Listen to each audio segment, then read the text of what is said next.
What's going on, everybody? We got very simple tip to paint better miniatures. All you got to do, ask yourself this one question. Does your miniature have enough contrast? In the world of painting, say traditional canvas painting, oil painting, acrylic painting, watercolor painting, the most important thing is value. For at least realistic painting, or every painting that's probably considered by like a living master, excluding modern art. Value would be the most important concept in painting, but in miniature painting, the most important concept is contrast. At least for boosting yourself to another level of painting very quickly. This would be an example of, say, zenithal priming your model. When it's all black and then you spray white from above, all of a sudden it's vastly more interesting to look at, and it's not just mapping out highlights and shadows for you, but it's just immediately adding interest to the model when you're looking at it and working on it. So all you got to know is a few simple questions, and while you're working, just kind of pay attention to these. Just ask yourself, does this model, ask yourself, is this model dark enough, right? Are the darks dark? Or can the darks be darker? Is it, where's the darkest spot? Is there too much dark? Okay. Then ask yourself, is this model light enough? Or, light enough, right? How close to white are you getting? And what is the contrast of dark to light? The balance of contrast of dark and light on the model. Are these colors warm? Do I have enough warm colors? Do I have enough cool colors? Colors that are going to be traditionally yellows and oranges in them versus colors that are going to have more blue to them. If you're mixing color, adding yellow will lighten the color and make it warm. Adding white will make it more cool. I also like to mix finishes. I like glossy, shiny metallics. You can use these Vallejo metal colors for really shiny metallic colors, and then also like a gloss, Nuln Oil or something on there, or a gloss wash if you like. And then also non-gloss finish of just like a matte, cloth. So think about that. Are the glossy objects glossy, and are the non-glossy, like say fabrics, not glossy? So you're going to get contrast there. I like the contrast of colors in the sense of like complementary colors. You could say orange and blue create a lot of contrast, red and green, right? Complementary colors create a lot of contrast. But most importantly, just think, does your model have darks, and does it have lights, right? Are the darks dark and the brights bright? Okay. Is there high saturated color, like a bright red mohawk, and a desaturated color, like a gray orange pair of pants or something like that, right? A more neutral tone.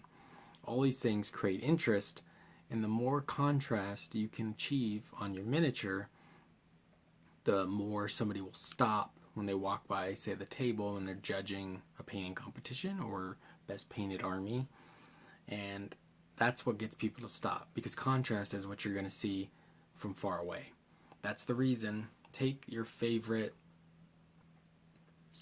actually there's a Golden Demon going on right now in Warhammer Fest. So go on Instagram and save, maybe screenshot some of those Golden Demon entries, and then flip them into a black and white photo.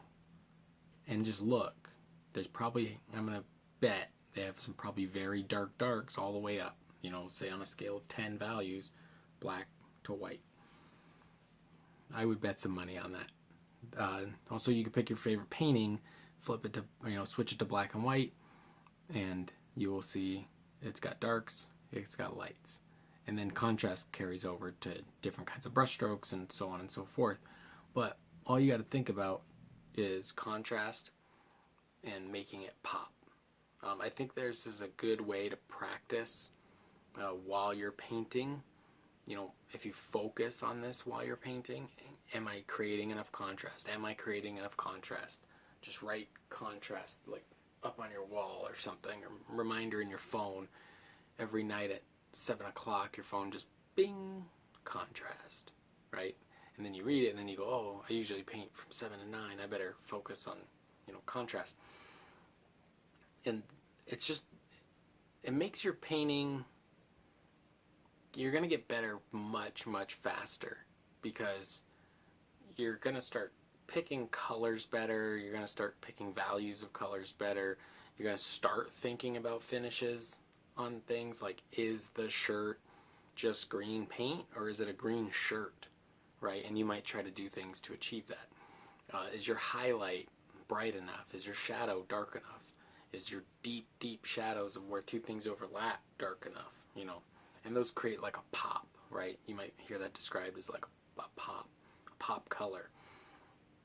This is really a good thing to practice. I've been practicing it a lot lately, but on all these like board game miniatures, and I'm working on more right here.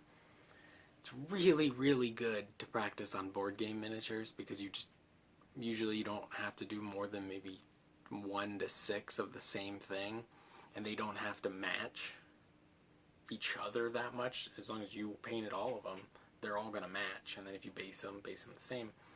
But so each one, right, you could be practicing a red contrast on this hero, and a orange gray or orange blue, and then here's a brown one, a blue one, and a white and pink, and a white and green, and a black and pink, and a browns and greens, right? And you got all these different opportunities to push contrast and to play with it, and that's essentially what you're doing, is you're playing with contrast, and you're going to improve very quickly.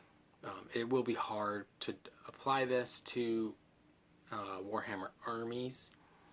You could definitely apply it to small units, like these 5 Stormcast are going to have blue tabards and a goldish tone armor, and you could try and push it that way. Definitely you can do it on characters though, so try and push the contrast on just your characters, and then on the tabletop you'll naturally see them pop more than your normal rank and file troops, and that will give you just a visual experience that you'll know that it's working. So we're going to talk some more in the future about value, colors, things like that. But all you need to think of right now to get better immediately, right after watching this video, next time you paint, watch this video, sit down, paint, think contrast, and just keep thinking it while you're painting. Maybe take a little black paint and mix it into that red and make a mucky red, and then paint that into the shadow, and then take that red and then, right, paint the red, and you'll just create that deeper shadow. That's essentially what a wash is doing, right? It's applying shadows and stuff to the recessed areas, but what it's really doing is like a quick way to apply contrast. So after you've heard me say contrast about 100 times, you'll hopefully remember it. Let me know if this helps you, if you actually do make a conscious effort to practice it. I honestly think you'll get better very, very fast. If you're already a high-level painter, you might not improve, because you might be doing this already without even thinking about it, or maybe you thought about it a long time ago.